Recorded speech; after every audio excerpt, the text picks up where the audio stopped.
Welcome to The Plain Truth, the show where we go into some of the mysteries, anomalies, and the dirty underbelly of the world around us. I'm your host, Paul, and joining us this week, we have Ziad Fadel, who is one of the best commentators out there on the topic of Syria and the situation in the Middle East in general. Ziad, are you there? I am. Well, thanks for coming. Yeah, well, very welcome. Appreciate you taking the time.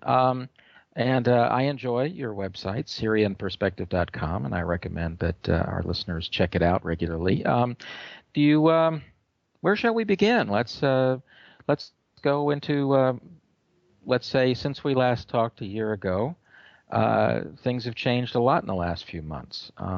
What do you think? Well, there's no question that the Russian appearance on the scene militarily has changed things very radically now. We're seeing a sea change on the military situation in the north. We're seeing a very much more cautious Israel now with regards to flying in Syrian airspace.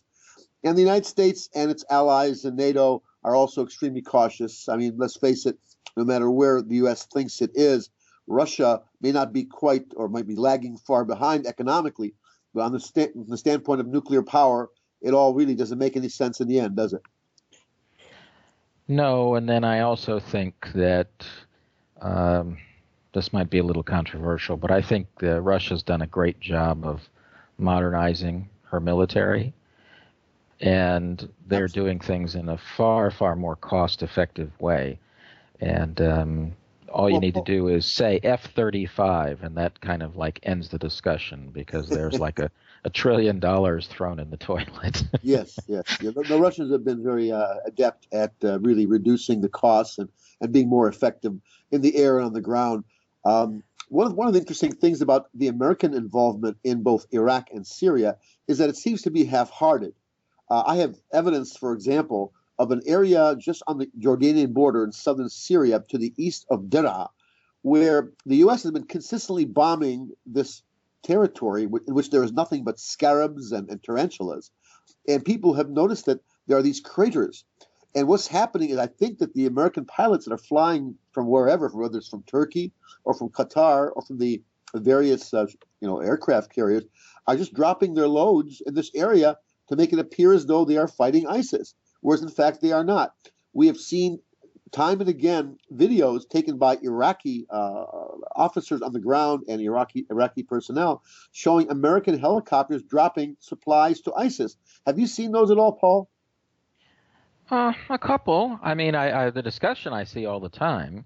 But, the trouble with all these videos on YouTube is I just honestly don't know what to make of it. I mean, anybody could say anything, and I wouldn't know how to judge them very well. Well, with me, I mean, I'm in contact with some Iraqis who are in the military, who have relatives in the military, and they are absolutely nonplussed by this. They can't understand how a British helicopter would fly over ISIS territory and just load boxes and boxes of weapons and vitamins and who knows what else to people who are clearly in ISIS. Captagon. Well, Captagon is a drug, is an upper that's used by fighters there to break down to make them stronger, that's for sure, but also to break down their conscience so that they're better able to kill human beings and without any regret. Captagon is a major drug in that war over there. A Saudi Arabian prince was recently, as you know, arrested in Beirut airport carrying literally tons of Captagon, which he was intending to take to Saudi Arabia, where normally people are beheaded for that. But of course, he's a prince. And anyways, he's not in lockup now in Lebanon. And not only that, in Turkey, they just also came across a huge cache of Captagon pills. And the Turks are claiming that they've seized it. My guess is that they probably will allow it to go through to the terrorists in northern Syria. Yeah. Well, regarding the issue of, like, what is the West doing with ISIS or how half-hearted is it, I do think there's basically disagreement in the West. There are like two kinds of disagreements. There's the different countries with their separate interests, Turkey versus Jordan versus, whoever, France. But then I think the other disagreement is within the U.S. there are factions, and some, I think, have been far more interested in fighting Syria than others. And John McCain, for example. Yeah, well, of course. But I think, I tell you what, let's say that we're not going to discuss morality, but just look at it from an imperialistic point of view. The U.S. is in relative decline, and the rest of the world, or at least parts of the world like China, Asia, whatever, India, are in, relatively getting more important. And the U.S. just doesn't have the resources to control the whole world. So what areas do you care about? Do you care about Europe? Do you care about the Middle East? Or do you care about Asia? Right? Yes. Containing China. And I think it's a totally rational thing to say, look, let's just cut a deal with Russia and Iran and, pull out of the Middle East. Let's put our forces in Asia, contain China, make money, weapons sales, stuff like that. And again, this is not morality talking, just like it's called rational businessmen. No, it's called yeah, sure. It's just it. And so I think there are people like that, and I think that perhaps Obama tends to listen to them. And again, no morality here. Just there's money to be made in selling things to Southeast Asia, or putting military bases there and containing China, and that's what I think they want to do. And that's why, by the way, this is one of the topics for today's discussion. Is I wouldn't be surprised if at the end of this, Saudi Arabia or Qatar and possibly even Turkey don't end up in a total mess. I agree. Actually, since I brought it up, why don't we get into that? What do you think going forward may come out of this? We can see that the Russians are actually trying, and then with all the Iranian help and whatever, they're succeeding in smashing the insurgents, the, as you say, terrorists, which a large number of them are, or most of them. Going forward, how do you see this playing out? Well, here's how I see it. I've always been promoting this idea that the reason why the United States and its allies are trying so hard to bring down President Assad is because of his relationship to Iran. There is this fear that Iran will be able eventually to extend that pipeline across Iraq. There's already an agreement on that, across Syria to one of the major ports on the Syrian coast on the Mediterranean. This will mean essentially that once Iran is able to pump natural gas across this area, Gazprom, the Russian gas monopoly, and Iran will monopolize fuel supplies to Europe. This means, by definition, a reduction or diminution of American influence in Europe. This is a terrifying concept for those individuals in Washington who think of Europe, of course, as a bastion of American influence. But what happens when the Europeans must look eastwards even more than today towards Russia, but now towards Iran, supplying them with all this natural gas? And what about Qatar, as you said accurately? What happens to Qatar as essentially a natural gas producing mini country when it can't any longer supply its own buyers with natural gas as efficiently as Iran through its pipeline? This is exactly the point you're getting at. This is all a matter of interest, national interest, and it's a matter of economics, and there's no morality involved. The U.S. is committed to overthrowing Dr. Bashar al-Assad because he stands as a symbol of Syria's commitment to Iranian power and Iranian influence in the region. And they have to try to stop that as best they can. And by the way, for your information, Russia already has dibs on all the production facilities and the projects for that pipeline in the Middle East. So Gazprom already is in on the action. Yeah, and Iran seems to be trying to cut a deal with Russia, Armenia, and Georgia, which covers that route into pipelines and whatever. And so I think it is largely about Iranian power. Iran is likely to be a more important country than Turkey, before long, and that's if Turkey doesn't break up or turn into a civil war. Yeah, thanks. And that's another topic since I brought it up, we really can't avoid. Is Turkey heading into a ditch, in your opinion? Let's say that Russia and Iran manage to help Syria enough that the war gets settled on an acceptable, in an acceptable way for Syria. Where does that leave Turkey? Well, Erdogan has changed Turkey around like 180 degrees. I mean, in terms of democracy, secularism, and all those concepts that were so important and vital to the establishment of the republic under what's his name, Mustafa Ataturk. Ataturk. That's right. Today, Erdogan is taking Turkey towards Islamism. He has been extremely vindictive towards his enemies in the press. As you know, he's arrested or closed down media outlets of every single kind. Turkey is becoming increasingly a candidate for a civil war. The question is now, what will the army do? Historically speaking, whenever there's been a change of government in Turkey or any kind of upheaval, it's been directed by and led by the army. To this date, General Özel, who is the chief of staff, has not been viewed at all as being particularly political. The ones who were political were arrested for a while and then released by the Turkish courts because there was insufficient evidence or the evidence was tainted.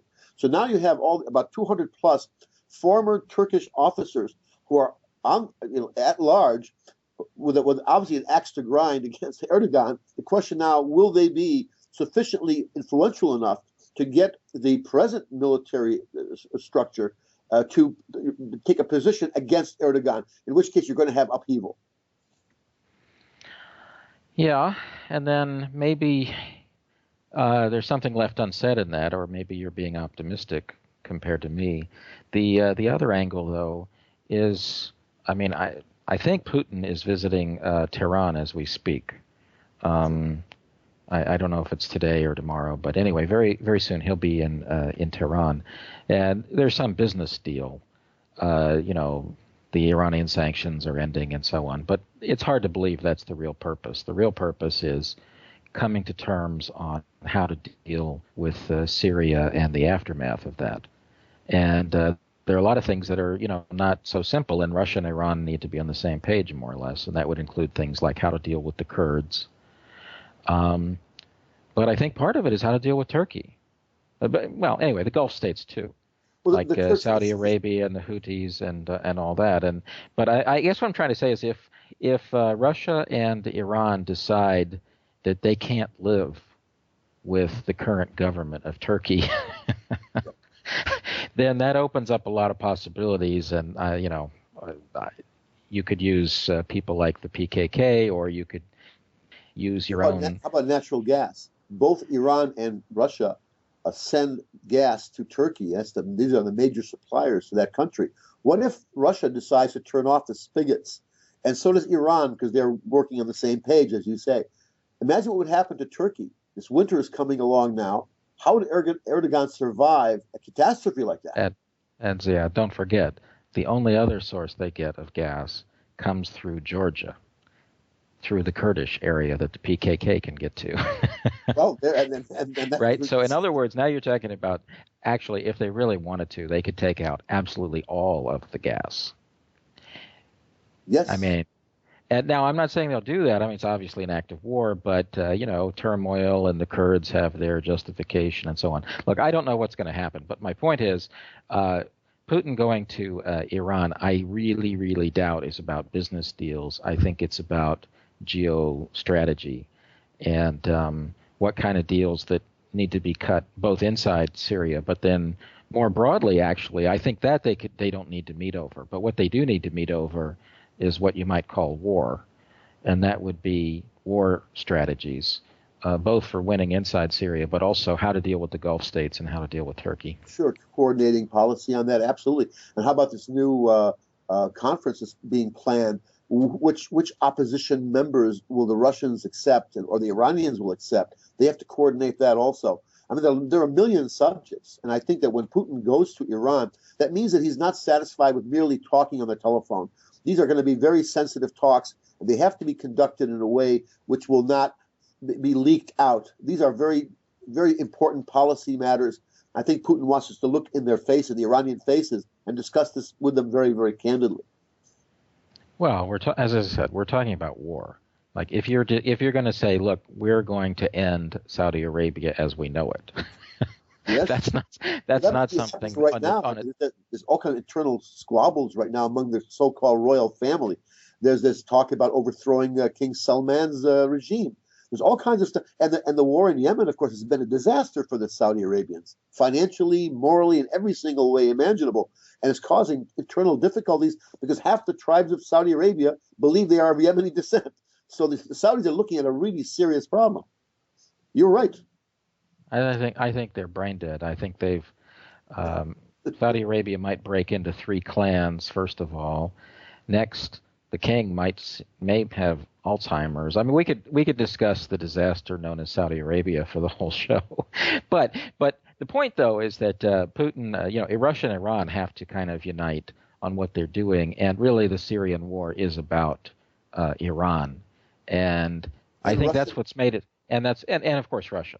And that's what's made it the so Russian hard. reappearance on the scene is so important. Russia's military power extending now to the Mediterranean, the warm waters of the Mediterranean, is to show to the world that you can buy our products. We are showing you what our products can do in Syria, and it's happening. I understand that the Indians and the Indonesians are interested now in buying Russian weapons. So clearly, Moscow is now expanding its reach. So it is Iran. Iran is already expanding. It's already there. But now Russia is brand new to the area. And the U.S. is terrified of the possibility that maybe we might lose Europe as a part of this whole fuel transfer complex.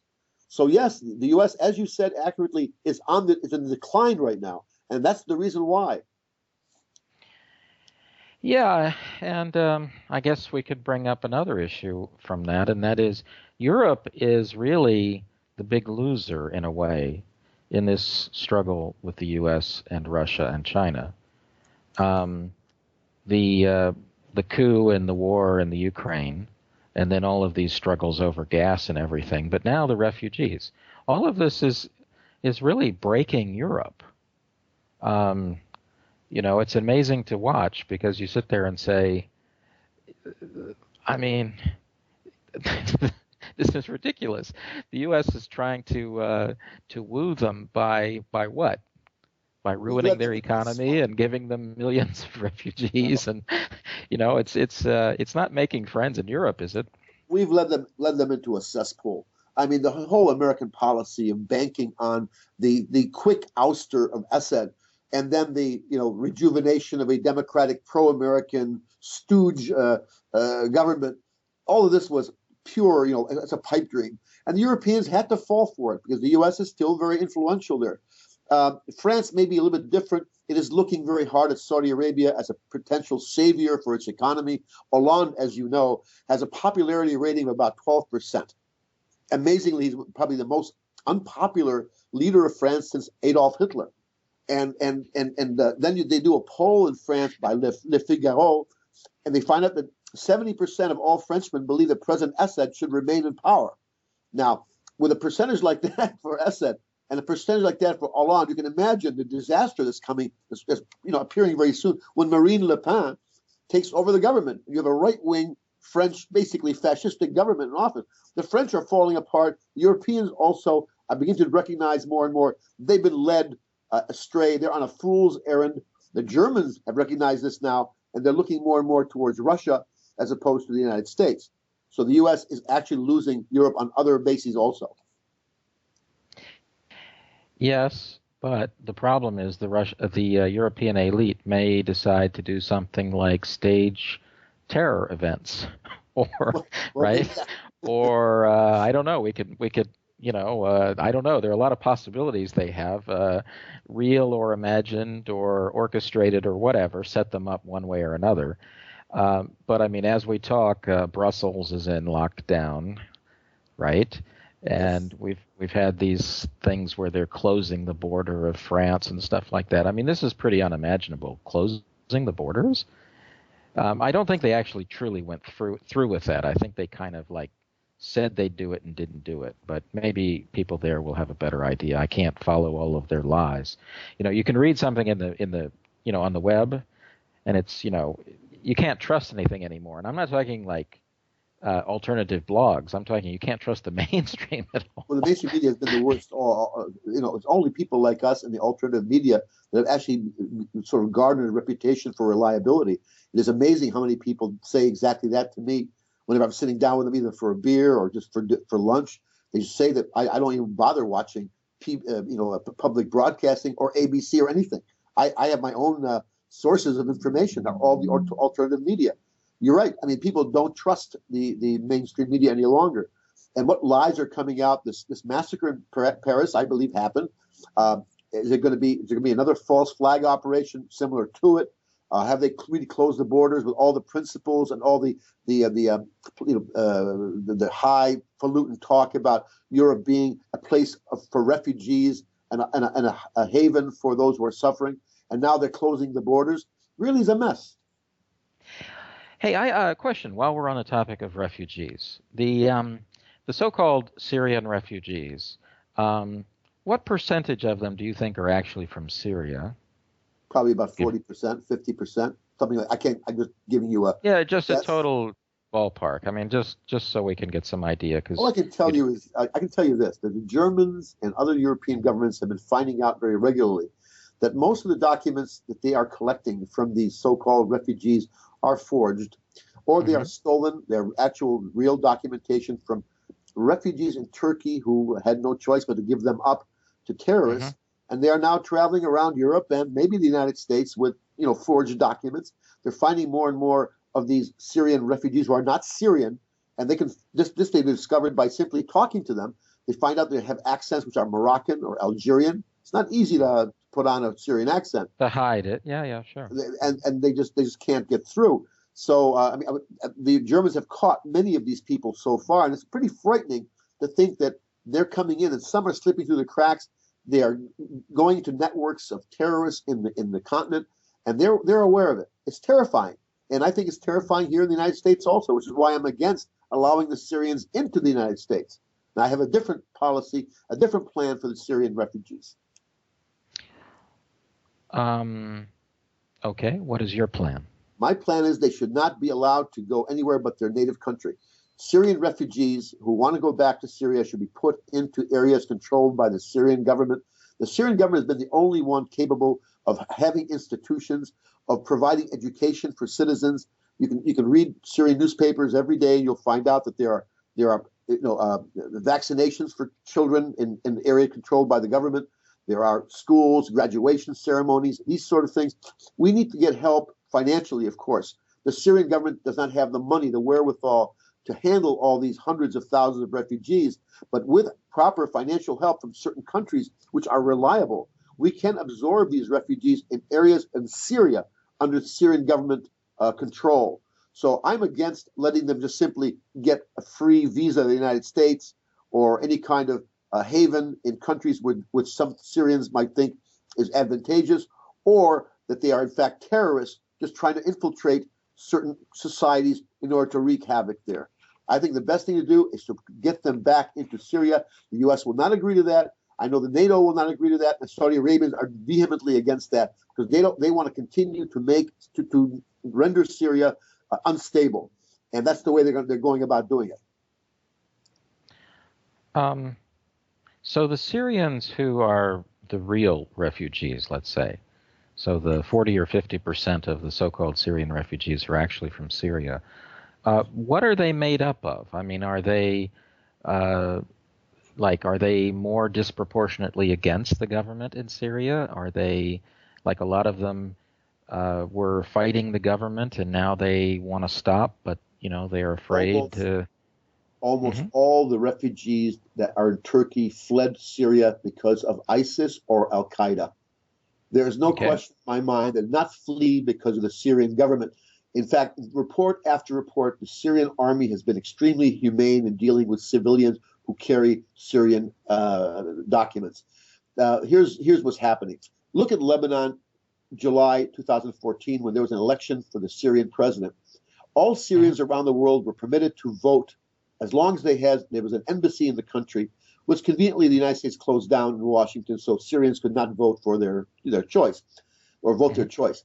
But in Lebanon, hundreds of thousands of Syrian refugees marched down from the mountains from areas controlled by Al Qaeda, Nusra, Al Qaeda, and in defiance of all the threats from Al Qaeda, voted unanimously. Look at Jimmy Carter, confirmed that the elections were totally transparent. They gave President Assad 85% of the vote. Now, these are refugees in Lebanon. The ones in Turkey are no different. But the ones in Turkey, if you look at the pictures of them as they come across these ships and into Europe, are very well fed. They don't have the appearance of people who are emaciated. You remember Vietnam, in 1975, April, there were people in Vietnam who were starving and who were unable to even plow their fields using human excrement as fertilizer. But look at the Syrians coming into Europe. They look quite well fed. Well, that's why I was asking whether some of these are basically people who had been helping, either with guns or without guns. A truck driver helps, the insurgents in some form. Yes, I mean, this has been a massive operation by Turkey. They're the key country, really, logistically in every way, in the destruction of Syria.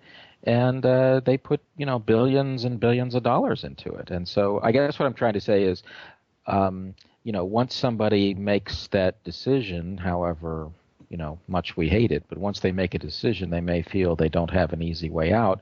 And maybe those people were taking money from the Turkish government, and then the Turkish government is saying, look, this is what we want to do, and it's your opportunity, and then they go. And they're not real refugees exactly. They're more like failed traitors. Some people have said that Erdogan was so upset with the European position on the no-fly zones in Syria that he decided to open the gates of the refugee centers in Turkey and basically to allow, or just to push Syrian refugees out onto skiffs and just, very unseaworthy boats, and to see if they can get to Europe. And some of them are getting there. Some of them are drowning. Some horrible sights. We've seen those before. I've seen that little boy that, who was washed up on the shores of Turkey. It was a heartbreaking scene. But for the most part, they're getting there. And now the Europeans have to deal with the possibility, and as you said, and I've said, of people who are not the genuine article, that they are, in fact, they have a different agenda. And their job is to infiltrate and to transfer weapons or technology to other networks in Europe to kill. That's going to happen. What happened in France, in Paris, about a week and some ago, is going to happen again. And it's because of this problem, this exact problem we're discussing.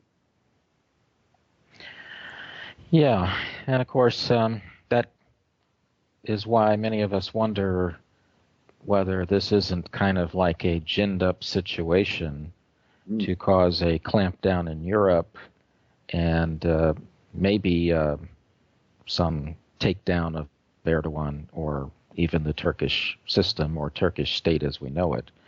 There's just a lot going on here that raises questions. Let's just put it that way. Like, first of all, why did the refugees into Europe come now? Well, that's the question I've asked for months, and I keep telling people that why didn't they leave in 2012 or 2013? Why now? Because Turkey has opened the gates. The floodgates have been opened now, and they weren't before. Sure, but Turkey's not a totally independent player. Not only are they getting billions of dollars from from Qatar or whoever, they're also, they're not a big, they're in NATO. They're not big enough to resist the wishes of, let's say, the U.S. or Germany totally, right? So I question whether they can totally do something against the desires. I mean, once you're in NATO, you've got NATO army all over, NATO equipment. But if you have an attitude like Erdogan's, Erdogan is not a typical Turkish politician. He's taken the country in a different direction altogether, and he's very, you might say, he's arrogant. He's very oppositional. And he's truculent. What's happened, I cannot believe for a moment that the Germans and the United States or any major European country would want to see waves and waves of Syrian refugees, Muslims essentially, coming across into their borders. It seems like it would not destabilize Dr. Assad, it would destabilize Europe. So in a sense, Assad is getting rid of individuals who may be, arguably, against his government, although I think most would prefer to live under Assad's rule. But I mean, they're coming to Europe and with a Trojan horse. God knows how many people within that group are intent upon carrying out operations against the societies of Europe. True. No question. On the other hand, I'm always looking for angles, and like this original question was, why now? And what can I say? I guess I'm one of those guys that the CIA invented a term for, which is a conspiracy theorist. Um, first of all, I think the U.S. does have a vested interest in destabilizing Europe because it weakens Europe, and then that makes the U.S. relatively stronger.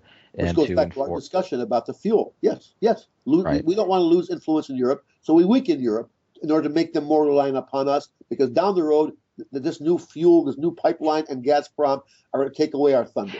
Yes. And and a related argument would be that these immigrants, and not just from, let's say, Syria, but also from, say, Libya or Tunisia or whatever, or even from Africa, are disproportionately going to hit southeastern Europe.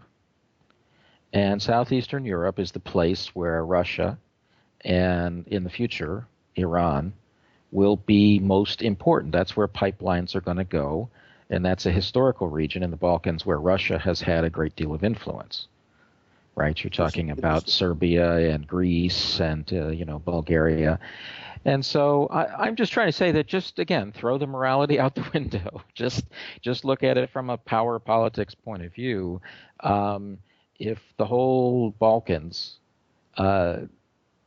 quasi goes into a state of collapse, that's not necessarily bad for the U.S.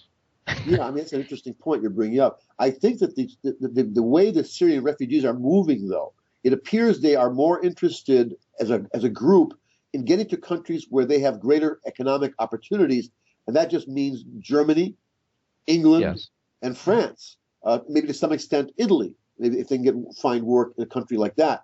I don't see the Syrian refugees as cooperating in the American plan to sort of just stick them there in the eastern part of Europe.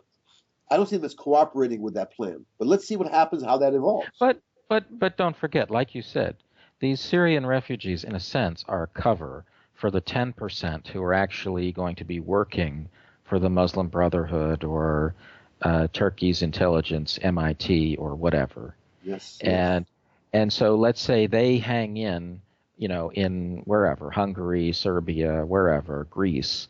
They can be activated whenever needed to do whatever it is that you want to do, riot or, destabilize a town or something. Yeah. And so we're just speculating here. I'm just trying to say there are a lot of angles to this refugee thing. And,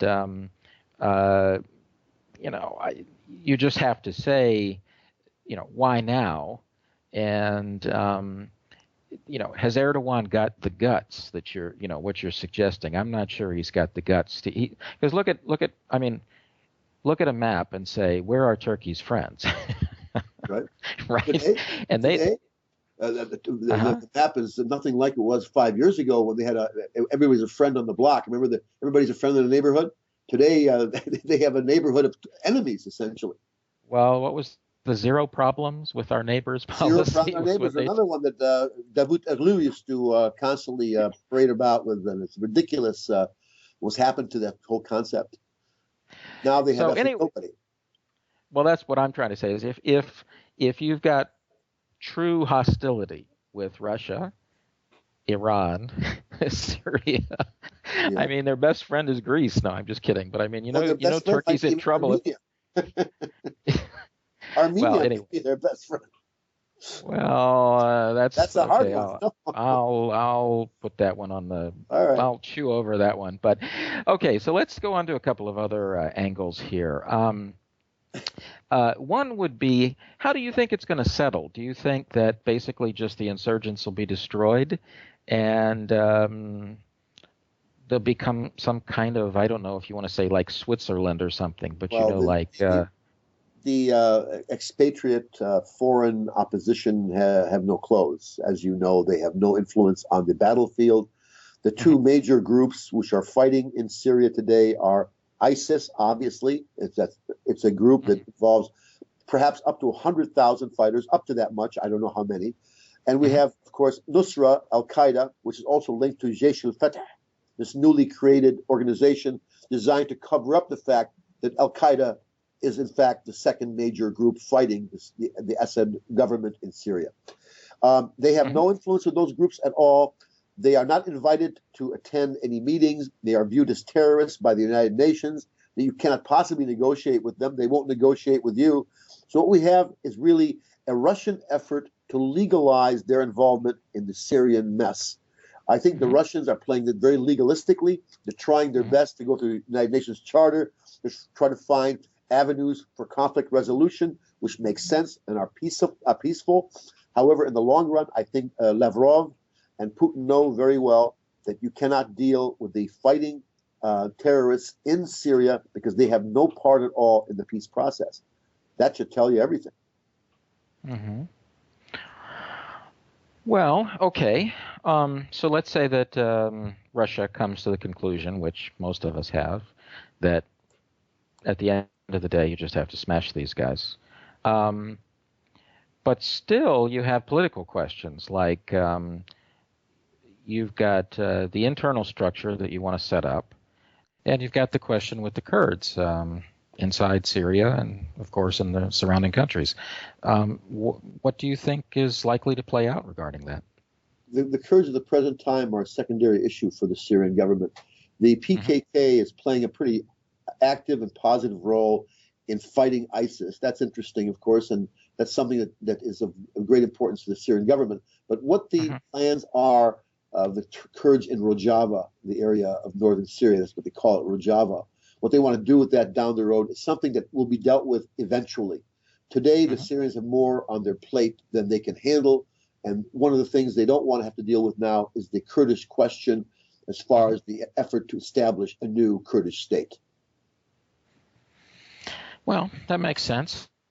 What about in terms of internally? Do you think that some kind of autonomy structure like Switzerland or something is likely? For the Kurds, maybe down the road. I mean, we have to recognize the fact that if Arabs want to support an independent Palestinian state on Palestinian land, why are the Kurds denied the same exact right or claim? So down the road, I think we have to deal with the possibility of a semi-autonomous or autonomous Kurdish state in northern Syria and northern Iraq. But of course, we have the problem of Turkey. The Turks are just fervidly opposed to any such state, and for good reason, because so much of their population is Kurdish.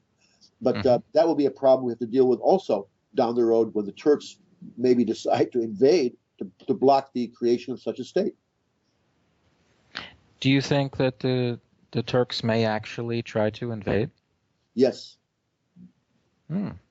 I believe they will definitely. They've already invaded Iraq in the past. They've flown in Iraqi airspace. Their tanks have gone in. A few times they've gone to Syria also. They have a history of crossing borders.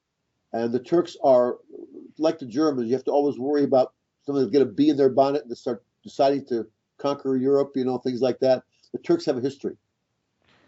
Yeah, but the Turks have done what you're saying, crossed borders many, many times, and I think they even did it like yesterday with sending in the police in the mountains in Latakia or something.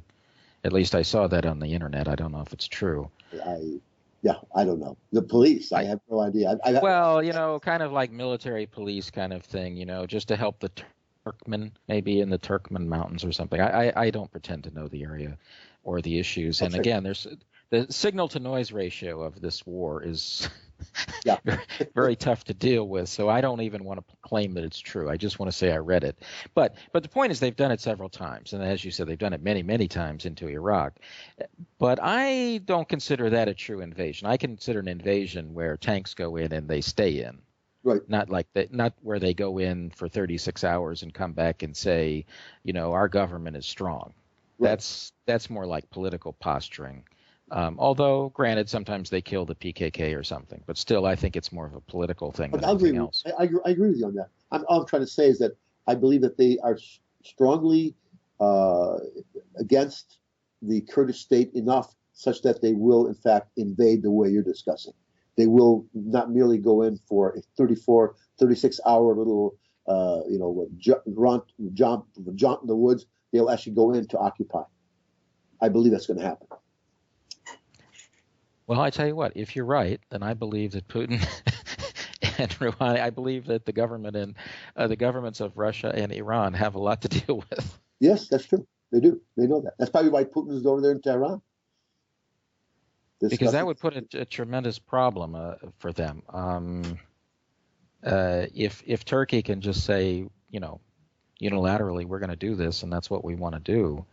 Uh, wow, that's a pretty dramatic step, I would think, for them. That famous quote from about 6 months ago, where supposedly Putin told Erdogan that he was gonna get his Stalingrad. Yeah, yeah. Maybe that's true. I don't know if the quote, we don't know, Oh, but it's going to be a mess, Paul. It's going to be a massive mess. The Kurds are very well equipped. They are very tough fighters. They have a history also of battling the Turks. If Erdogan decides to send in his army to prevent the creation of a Kurdish or a semi-autonomous Kurdish state, he's going to be fought, and the fighting will be vicious. So yes, Putin was right. He's going to get his Stalingrad, unless he comes to grips with the fact that the Kurds are a people who are demanding, and legitimately so, some form of independence. Well, that's a whole nother can of worms. Let's see, what are some other angles here? I'm curious just whether in the areas that now that things are settling down a little bit, maybe Damascus, for example, or something, is the country starting to function better and get rebuilt and so on? Is it realistic for the refugees to come back at this point? The refugees could come back only if there were United Nations support and financial support to the Syrian government. Otherwise, you're absolutely correct. It would not make any sense at all. The Syrian government does not have the wherewithal with this war going on to provide for these hundreds of thousands of refugees. But with help from Germany, say, with help from the BRICS countries, it could happen. And that's the best solution yet to the Syrian refugee problem. Otherwise, we're going right back to where we started. The refugees will go into Europe. Many of them are not really Syrian refugees, and you're going to see more and more. It's going to become contagious, basically, this kind of fighting and the kind of terrorism that we experienced looking at the Paris 10 days ago. Wow. It's a mess. Is the economy at all stable now? I mean, low, but I mean, is it like remotely stable? I mean, is it getting worse and worse inside Syria? Without Iranian and Russian financial help, the Syrian government and economy would probably collapse. At the present time, without access to consistent sources of revenue like the oil fields, the gas fields, and of course, most importantly, tourism. Syria is a major tourist attraction. It's incredibly beautiful, magnificent ruins. Without that, the Syrian government cannot function effectively. So we need help from the Iranians and from the Russians. The Russians are printing our money right now. Okay. Well, it makes sense. I mean, I'm afraid that that's what happens when things get this bad. I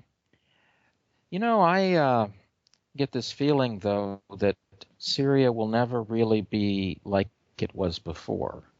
I get the feeling that, certain groups, certain areas will end up having a different makeup. And I also get the feeling that Russia and Iran are effectively going to stay militarily, in a far, far, far greater way. I mean, the coast there is going to have Russian, bases or whatever, electronic warfare systems or whatever, cruise missiles to keep Erdogan sane or something. Well, so, the Russians have both the Tartus port, the naval port, and they now have expanded one in Latakia, the city of Latakia. They also now have a military base for ground forces, although they don't intend to engage the enemy on the ground in Syria. But they do have a base now, something they never had before. So they are expanding for sure. Iran, of course, has a major presence in Syria, whether it's with advisors or with the Revolutionary Guards. The Iranians have immense influence politically and economically with Syria. So yes, you're absolutely correct. It will not be the same as before. What about on the ethnic side? Like this area was Turkoman, or this area was Yazidi or Assyrian. I don't even know all the ethnic makeups. This area is Armenian. How do you think that's going to play out? Well, the Yazidis, of course, are mostly in Iraq, so that's going to be a question for somebody who discusses the Iraqi issue. As far as the Armenians and other groups are concerned, I can't imagine them not being pretty much where they were. Of course, Armenians who left Aleppo, which is their major hub in Syria, may not want to come back because of a fear of a resurgence or a recurrence of events like that. But it's still, if you go to Aleppo, the area of Slaymaniyeh, where my wife's relatives live, and Al Aziziyeh, there are Armenians there. They are still there, and I don't suspect that they'll be leaving. If they haven't left already, I mean, they probably will stay. So I don't see that really demographic changes of any kind of radical kind. I don't see happening. Instead, what I see is a constant, a constant threat of conflict hanging over the country. I mean, unless we can exterminate the rats of ISIS and Al Qaeda, I don't think we'll ever be free of this kind of violence. And that's what concerns me more than anything else. And we have to be able to really wipe out their source of funding, which is Saudi Arabia and Qatar. And we have to eliminate their other sources of funding, which is through stealing oil from various reservoirs. All these things have to be done before we can really be free of their presence. Well, two things. The first thing I was going to say, what about all the areas that have been ethnically cleansed? Like what? Well, I'm reading that there were areas where either ISIS, well, when I say ethnically, some of it is like, let's say some Shia groups of some sort or another got cleaned out.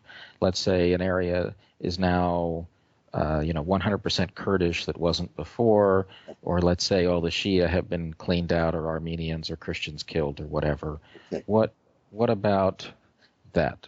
Well, there are Christian villages and humps which I know were abandoned. Just recently, there was one name escapes me right now I think it's Mahin, and the Christians left to other Christian areas and are awaiting the return. It's expected the Syrian army will regain that town and the people will go back. So I don't see people as really wanting to leave their home, their home territories. The Kurds, of course, are very much stuck on the northern part of Syria and Rojava. Turkmens are pretty much in the Turkmen area in the north, and I just don't see a major demographic change. What I'm more afraid of is what you discussed earlier, is cantonization of the country. That's something we have to avoid, and the Syrian government is committed to the destruction of any force that would cause cantonization of the country.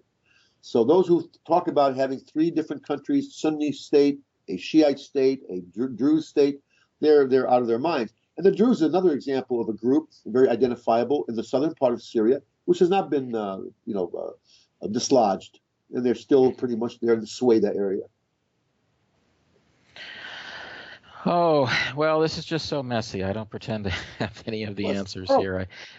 It just seems that, if you give all kinds of independence to the Kurds, then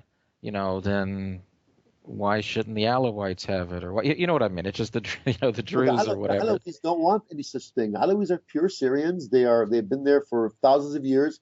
There's no interest at all of creating a Alawi state. That was taught back in the days where you were just mentioning earlier of the imperialist phase of human history.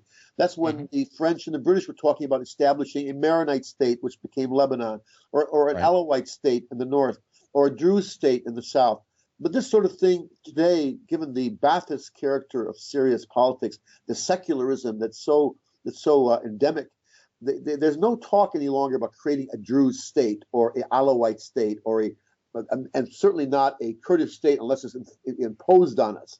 But there's more of an interest in keeping the sovereignty and the borders and the character of Syria intact. That's what all of us are working toward. We don't want to see the country break up. Oh, sure. Perfectly reasonable.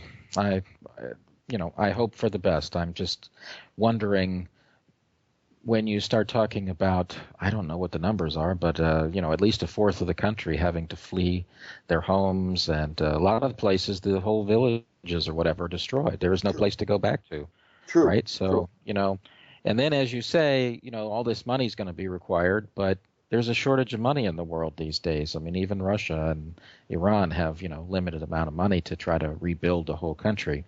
So it's going to be a real challenge. We can just hope for the best, but, make the compromises needed.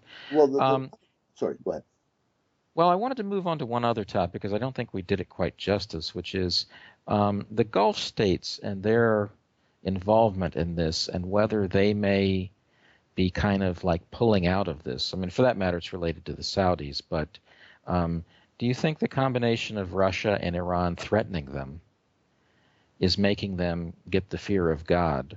That may be Uh, happening in the Emirates. I'm just speculating. It may be happening in Kuwait. But the Saudi Arabians are deeply committed to the ouster of President Assad. And the Qataris, for reasons I've already explained to you about natural gas, are mhm. just absolutely obsessed with getting rid of Dr. Assad because they view his presence as a guarantor for the extension of the Iranian pipeline from Iran across to the Syrian coast. So the Qataris and the Saudis, and if you heard, by the way, the recent statements by that crazy Saudi Arabian foreign minister, he said right in front of people and on the record that Saudi Arabia will continue to support terrorism until Assad resigns. He said exactly those words. And his statements have been consistently connected to the idea that we will continue to fund it and send money to terrorists until we can get rid of President Assad. The question is, who's going to outlast who? My bet is on Dr. Assad. I think he's outlasted so many other leaders in the world that I think he's a shoe-in to win this one too. But the fact of the matter is the Saudis and the Qataris are financially complicit in the mayhem that's going on today in Syria. Well, what you're saying, though, is that Russia and Iran, going up to them and saying, essentially, you know, here's our gun, Yeah, right? yeah. Okay, you know, do you want to stay alive, or or do you I want to don't know if die? Russia will go that far. I don't think the Russians are very legalistic, or they are under Putin. That's for sure. They follow the rules. They have a rule book, and they go along with it very very religiously. I don't see them attacking Saudi Arabia. They may be waiting instead for certain internal dynamics to take place or take their course. The Iranians have been very vocal about not being involved in other people's wars. They have not been as involved in the Syrian conflict as you might think, although they do have people there, they have personnel there, and they have sent millions of tons of weapons and ammunition to the Syrian military. That's a fact. But I don't see the Russians as firing cruise missiles at Saudi military sites. It may be that the Russians might use a proxy type situation. They might try somehow to break through the Saudi blockade of Yemen and get weapons into the Houthis and the Ansarullah and to start really fighting the Saudi Arabians and give them a really bloody nose. That might be the way to go about it. Well, I just think that a lot of things have changed in the world. What you're talking about, Russia, was Right? true when Russia was weak, right? 10, 15 years ago. Putin's been around a long time. But they have successfully modernized their military. Absolutely. And not only that, they've strategically gained a lot of things that are very valuable, like the Crimea and now the coast of Syria. True. They're in a position where they can do a little bit more. And also, I think that they've tried endlessly to compromise with the Saudis or the Gulf states, and in many ways. And yet the answer is more Chechen terrorists, more destabilization in Central Asia, and more war in Syria, right? True. And so there comes a point where, even, well, anyway, I don't think Putin's a pacifist. How's that?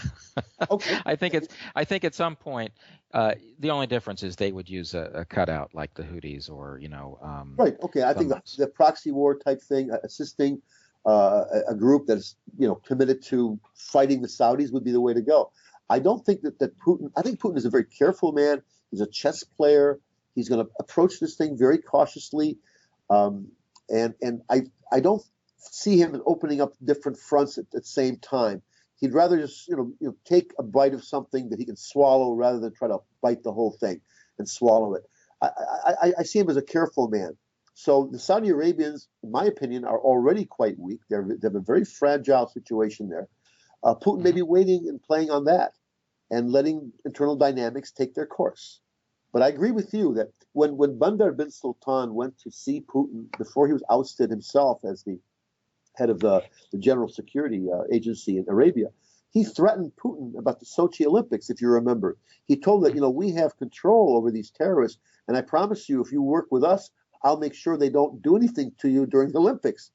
I mean, Putin takes that sort of thing, doesn't take it in stride. That's a threat to him. And then Prince Mohammed bin Salman, the deputy crown prince, goes twice to Moscow to offer $300 billion in aid to Russia in exchange for the Russians lifting their assistance to Assad. And Putin told them that we don't deal this way. So the Saudis have been playing the same game. It's a very gangster-like game. It's to impose yourself on somebody through your money, to try to extort commitments. And at the same time, Russia has held on pretty much to its principles. So the Saudis have failed. And I don't think they're changing their policies at all. It may be changing their policies towards the United States, and they're looking elsewhere. But I don't think they're changing the policies as far as Iran's influence and expansion is concerned. Okay, well, we shall see. I would just say that Russia and Iran both have kind of had the wind in their sails, and I get the feeling that essentially Putin came out for the first time since the Chechen War and basically said, we're going to do whatever it takes to smash these SOBs regarding the plane crash in the Sinai. Absolutely, yes. Even though I believe Saudi Arabia gave the order for that airplane to be blown up. Why do you say that? And why do others think the Qataris did it? Because the Qataris don't have that kind of reach. The Saudis do, and the Saudis have, in fact, the guy responsible for it is believed to be Abu Osama al-Ansari. And this guy is known to be very connected with the General Intelligence Service of Saudi Arabia. The Saudis also made it very clear that they were going to do exactly that. They have warned the Russians many times about the expansion of terrorism towards them. This was an easy operation for them, putting a bomb on an airplane. But this is the payback to Russia for helping Assad. And this is the warning to Russia that we can do all these things, whether you like it or not, unless you come around to our way of thinking. The Saudi Arabians are extremely backward people. People don't like it when I generalize about a whole group, but I can just tell you that people in that part of Arabia who are Wahhabists have adopted a way of thinking about the world which is degenerate. It is a cult. It's not even Islam. It's a cult, and I can tell you that the way they think about the world is not the way you think, Paul. It's like we have all this money. We should be respected. If we don't get what we want, then we will punish the person who is resisting us or defying us. And this is exactly the message the Saudi Arabians have been sending to Russia. That's the only way they can play the game. Well, they're also insane then. They are absolutely, listen, I refer to them regularly on my blog as apes, as Neanderthals, as troglodytes, as pre-Iron Age Cretans, and that's exactly what they are. Well, I would add insane, because threatening Russia is a seriously stupid idea. Khan did exactly that. It's common knowledge now that he actually told Putin that the Sochi Olympics of yours you're so proud of, we'll try to make sure that nobody disrupts them if you play our game. And Putin basically has told him to go fish. Yeah. Well, I would say that what you're saying is the Saudis were likely behind the plane coming down. Yes, sir. And I think that is such an escalation that, I think Putin and the Russian, I don't know, but it was in the Russian media all over the place. I don't know if it was the Duma, their parliament saying it, and then somebody in the FSB, National Security Council had said it. But essentially they consider that an act of war. Yes. Okay, so whoever did it, if they can prove that the Saudis from a more or less official level did it, then they consider that, basically an act of war or declaration of war. At the present time, the Russians are fighting the Egyptian security services for information about how that plane went down. And the Egyptians are very sensitive to this possibility that if, in fact, it turns out that Abu Osama al-Ansari was an agent of the Saudis and it was done at the behest of the Saudis, he knows, General Sisi knows fully well what's going to happen. You don't mess with the bear. Napoleon did it. Hitler did it. And people, generally think of Russia as somehow a large country that where you can hit them in their underbelly and they won't feel it. But that's not true. When you mess around with Russia, and I agree with you, you're going to get hit. And if we can find out and confirm that Saudi Arabia was in fact, or gave the order for that plane to go down, it is an act of war.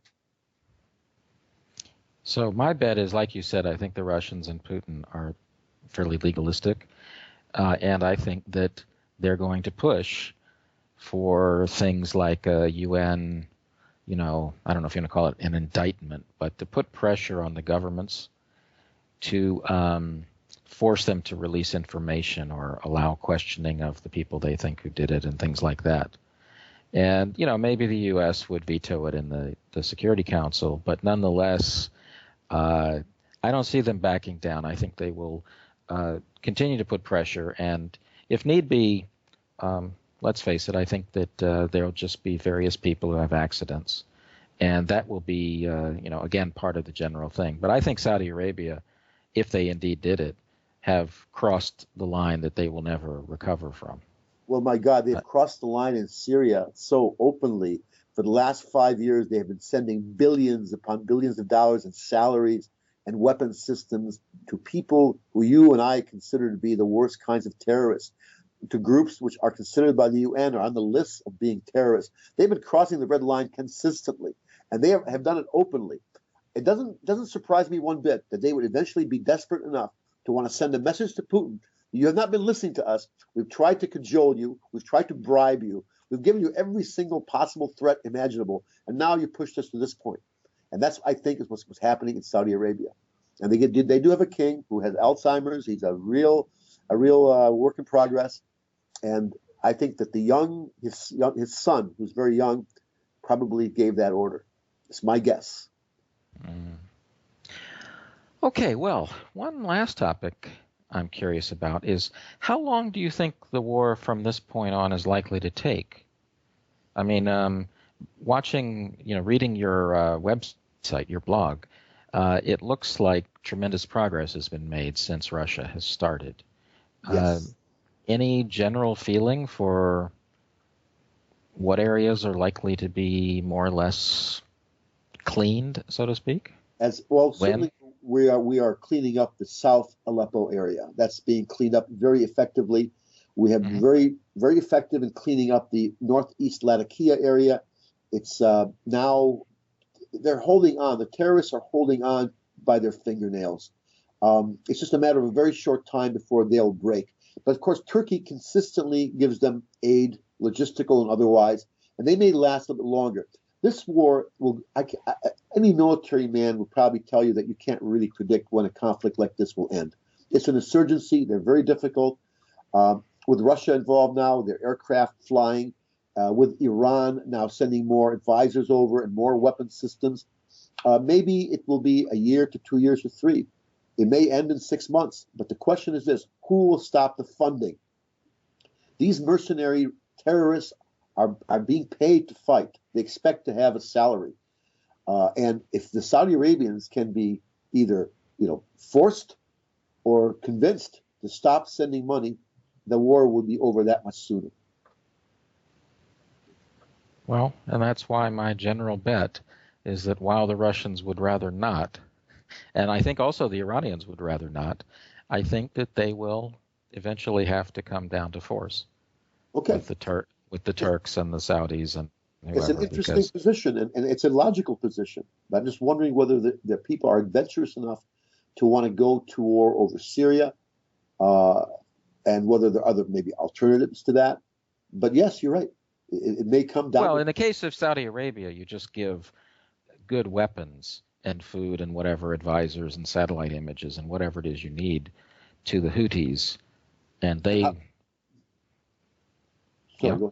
And how about the Shiites in Eastern Arabia too, who have been? Of course, and the Shiites, and they say in the news, and again, you can't believe the news, but they say that the Saudis have closed a couple of their borders in the last day or two. And listen to this too. Here's another thing you might not be aware of. In the western part of Arabia, the Hijaz area, where you find the city of Mecca, there's a real hostility towards Wahhabism, and it's been kind of bubbling. And it may be the right time now to exploit that. because there are people in Arabia who never really wanted or accepted Wahhabism. So that is another possible fifth column for the Saudis to worry about. And the royal family, as I heard, is already trying to pack its bags. There are scores and scores of princes and sheiks have been leaving for Europe, mostly France and England, out of a fear of exactly what you and I are talking about. Yeah, so I think they're extremely vulnerable. I don't know about Qatar. I don't know how you can deal with them. But Turkey, I think also just the Kurds. But even then, with these insurgent terrorist groups, a lot of them are not actually, they're not necessarily what they seem to be. Yeah. A certain percentage of them are going to be spies, double, triple agents, whatever. There's certainly going to be the opportunity to... Well, that supports my position. They're mercenaries. I mean, they expect to be paid for their services. And you right, cut and a lot of money, them... they're gonna leave. And a lot of them are mercenaries. And so if Russia or Iran offer them money to do something, like blow something up inside Turkey, Yes. They may well do it. And particularly if they think if they're getting technological or, support or whatever. Well, these people are very easy to turn. Yeah, sure. It's a matter of money. You can turn them around, and they can go from Saudi operatives to Russian operatives. Absolutely. So you see, I'm just thinking that it will require force. I think the Russians and the Iranians have wanted compromise all along, but some things and some people, like you say, the leadership class in Saudi Arabia is, I don't even know. They're borderline human, is what I would say. They are. I mean, they are. It's impossible to deal with troglodytes like this. They are just cave people. Well, I tell you what, before we wrap it up today, what are any other topics that you might want to cover that we haven't gotten around to? Well, I am very interested in the arrival of very advanced Russian technology into Syria, like the S-400 anti-aircraft missile batteries. And, and that's going to be a real game changer as far as any dreams or pipe dreams NATO has about having complete air superiority or air supremacy in Syria. Look to that for a lot of changes in the way the British and the French approach this whole problem. Other than that, I think you and I discussed pretty much everything I can think of. Assad is very firmly in power. He is very popular. Contrary to what the West is saying, President Assad remains extremely popular, and even more popular now because he's lasted so long. People are starting to think of him as kind of a master politician, a real genius, and he's gaining credibility with this. I think he is getting a certain amount of recognition in the West, whereas before it was almost unanimous that he was a bad guy, which of course was kind of ridiculous, being he's like an eye surgeon as much as he's a mild-mannered kind of guy. Dweebish. Now his father was much easier to say. This is a man of iron. This wouldn't have happened if had his dad been in charge. Yes, we understand that. And I was in Emma, yeah. I know. Yeah. You've written about that, the famous crushing of the Muslim Brotherhood. Yes, when was that? 23 years ago, or when was that? I don't know. 1982, February of 1982, and I was there and I watched the whole thing evolve, and I can tell you that the Western media is hilarious when they cover the story. It's like, and he destroyed the whole city of Hama. Of course, the destruction was two old, dilapidated quarters of the city of Hama called Hadr, and it was Kaylani, and I was sitting only about 20 kilometers away from that, and I watched the whole thing evolve. And I think I read you say you had some champagne with you, but anyway. You always have champagne, so that doesn't qualify. I got it. Okay. Okay, so on the last topic there of the technology, Russian technology, can you tell me how does it actually change things? Let's say that Russia puts in the, I don't know, S-400 instead of the S-300. Well, the S-400 is a multi-role ground-to-air missile. It can reach targets at 70,000 feet above sea level. The Russians also have the Iskander missiles now. They had them in Syria and gave them to the Syrian army about a year and a half ago. These missiles can destroy the Patriot batteries in Turkey in less than probably maybe 30 seconds. They're cruise missiles in the area. The Russians have proven themselves to be masters at the cruise missile technology. They fired from those two boats in the Caspian Sea. Just rocked everybody's socks when they saw how accurate they were.